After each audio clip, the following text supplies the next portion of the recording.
Hello everybody, welcome to my YouTube channel, Free Skeptic. I'm your host, Rich Burkett.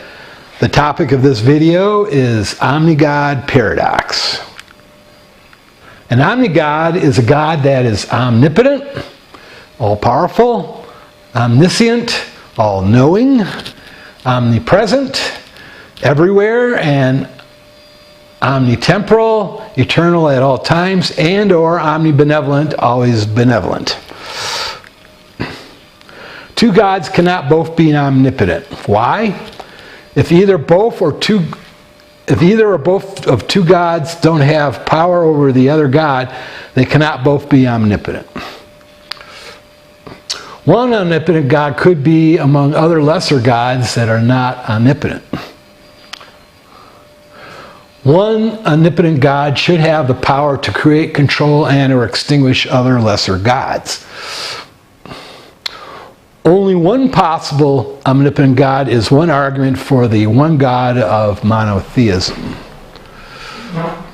If a monotheist also believes omnipotence is an essential characteristic of a God, then monotheists are more likely to demote lesser gods to non-God status, that is, angels and demons.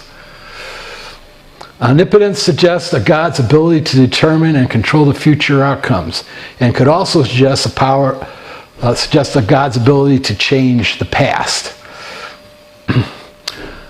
Omniscience, or all-knowing, includes the possibility of knowledge of the future in addition to the knowledge of the present and past, like humans have. Can an omnipotent, omniscient God change the future and know about it before deciding to change it? Omniscient knowledge of the future suggests the future could be predetermined and unalterable, that there could be only one possible future, contrary to the free will implication that there could be more than one possible future. And I'll explain this. Okay, omniscience is compatible with determinism. Is determinism necessary for omniscience? And an omniscient God could know about many possible futures in addition to the one actual future. I'm going to do another video later about, it's going to be titled Free Will, Determinism, and Time. That'll explain why I think this is possible. An omnipresent God is everywhere. Astrophysicists estimate that the observable universe is 93 billion light years across, or 8.8 times 10 to the 23rd power kilometers. The volume of the universe is approximately 10 to the 72 power cubic kilometers. And that 10 to the 72 power is 1 followed by 72 zeros. Unless a God is not limited to the present and not limited by the speed of light, it would take 93 billion years for an omnipresent God to communicate with itself from one side of the universe to the other.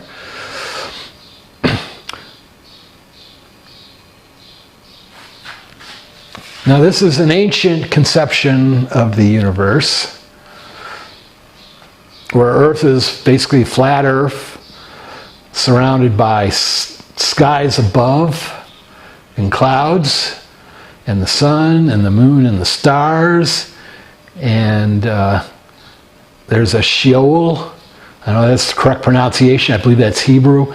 That also means the underworld, and the sun and the stars and the moon are all attached to the firmament, or at least right at the edge of the firmament. And above the firmament is water. And why would they think there's water above the firmament? Probably because they didn't know where rain came from. They knew it came from clouds, but they didn't know how the clouds acquired the water. And so, and back then they didn't really think much about condensation and evaporation as being the source of the water. So my theory is that that's why they think there's water above the firmament, that it's the source of water and the cause. And it could be the source of what they think was the great flood of the Noah's Ark story, that somehow all this came pouring down and flooded all the land of the earth. And then, of course, there's a gate to heaven.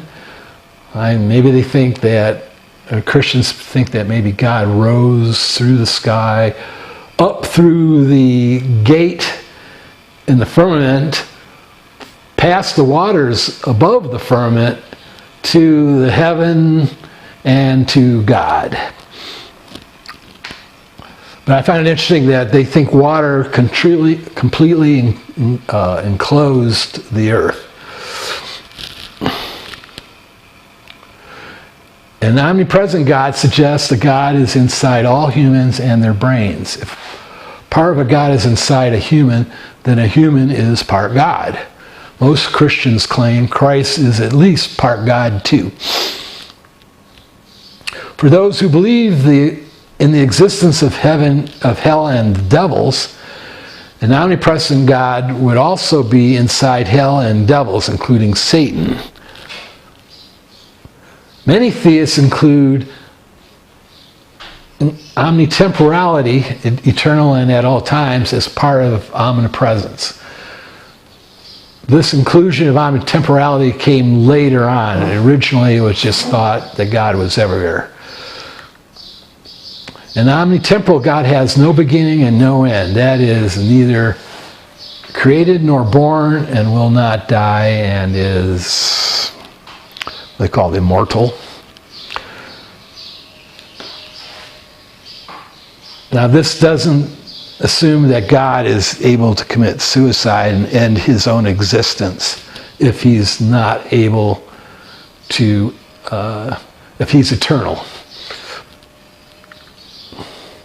If an omnitemporal God's existence is not limited to the present, then an omnitemporal God could exist in the past, present, and future contemporaneously. An omnibenevolent God is less about paradox and more about truthfulness and willful indifference.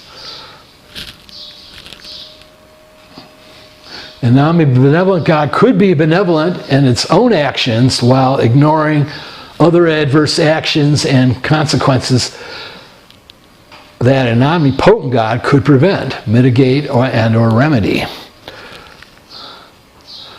Viewer comments are encouraged by both theists and others. Please be respectful and have a good day. Thank you.